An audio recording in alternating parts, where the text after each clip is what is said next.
Our ancestors came from different Métis communities in the Qu'Appelle Valley.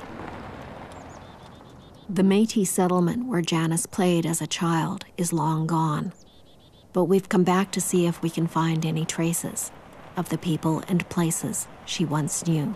Let's go see what that says. This is it. Go up to the sign here first, Christine, and then we'll come back. And then there's this cairn. That is, yeah, that's it. Wow, this is amazing that all this stuff is just gone. It's sad. Wow. Finding the remains of our relatives, eh? I've wanted to honor my relatives in my work, and I wanted my kids to be able to feel the kinds of things that I used to feel from them when I was a kid. And when I was a kid, of course, I used to feel that there was nobody more special than my grandparents here that lived here. When I used to go down the hill to my grandmother's mother's house, that's whose house it is. When I talk about my Down Cookham, that's my grandmother's mother's house. She lived in a mud shack, and she refused to take a house, a government issue house, because she loved that old house that she lived in. You know, you could still see the earth in her house, and she loved that, eh? And that house was made out of mud and straw. And she was strong, though. She was a really strong old woman, eh? And she liked to tell dirty jokes and stuff, eh? I think that's why they didn't like us going down there so much. She didn't like going to church either. Mm-hmm.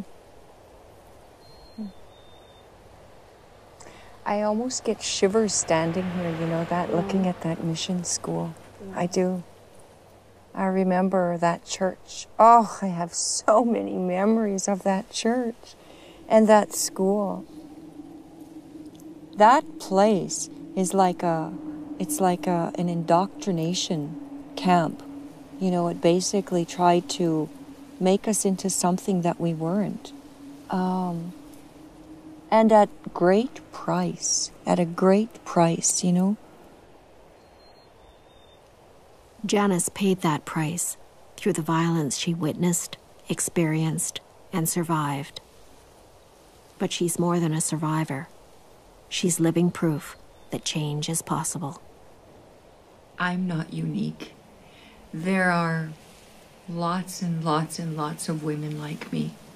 That's one thing that should give people hope.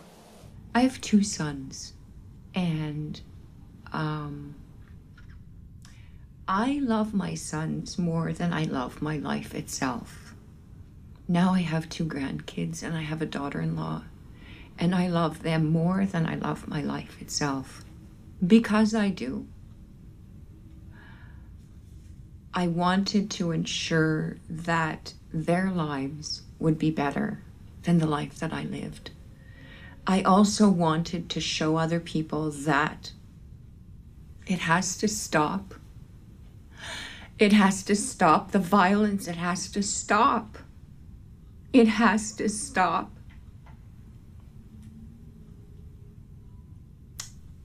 And in my family, I knew it had to stop with me. Stopping the violence isn't easy, and we can't do it alone. This country's history is steeped in violence against Native people, violence with long-term effects. Native women have been living with these effects for generations. But there are signs that things are starting to change. Faye Blaney has been a powerful voice for Native women on both the national and international stage. She's come home to Vancouver Island to fulfill a lifelong dream of working for her own people. And it's brought her face to face with the ghosts of her own past.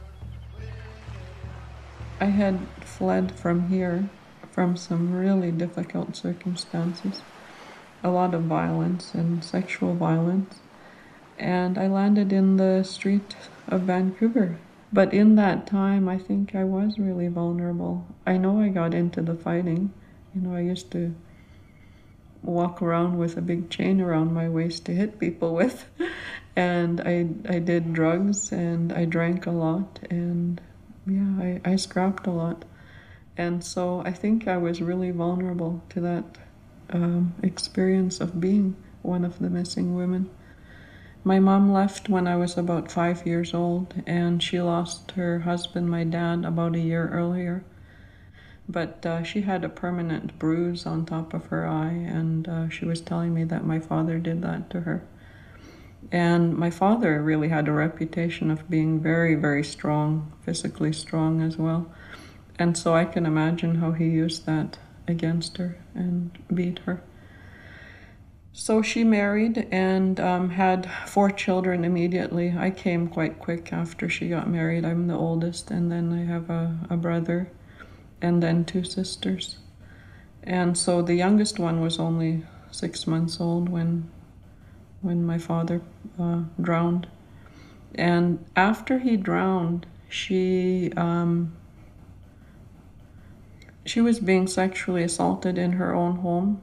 People, like men in the village, would come and break into her house and rape her. From where I sit now as an adult, I recognize that she really had no choice but to try and make her escape. But I spend a lifetime resenting her for doing that. It took me a long time to resolve within myself why she had to leave. We're leaving Campbell River to visit Church House, the village where Faye spent her early childhood. This is the traditional territory of the Homolko people. For Faye, these lands and these waters are full of the stories she heard as a child. Stories of people and animals who could change into other forms. Stories of transformation. When I had enough of the violence and the abuse, I ran away and I covered this whole terrain here. But I climbed these cliffs in points where I couldn't climb any longer. I had to swim. I jumped in the water and I swam to the next beach and I walked some more.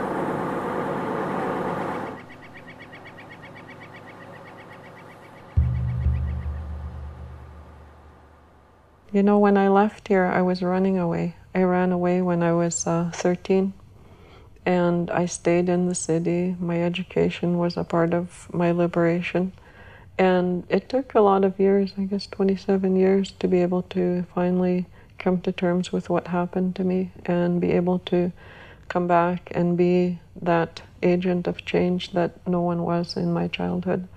And so now when I come back here, I do not feel like that little girl anymore. The victimized, frightened little girl. Like her mother, Faye fled from the violence that had overtaken a once healthy and self-sufficient community. Violence that came with the destruction of a way of life. If you were in Church House in the early 60s, you would have seen 2 wharves in the front, and both wharves would have been filled with fishing boats. And not only filled, but they would have been parked double and triple and 4. The community would still be there if it hadn't been for federal policy designed to drive us out of there. People had to catch a certain amount of fish in order to hang on to their licenses. And so the federal fisheries policy around licensing really destroyed the industry for our people. And increasingly, people had no livelihood. Faye's people built this church and this village with their own hands in the late 1800s.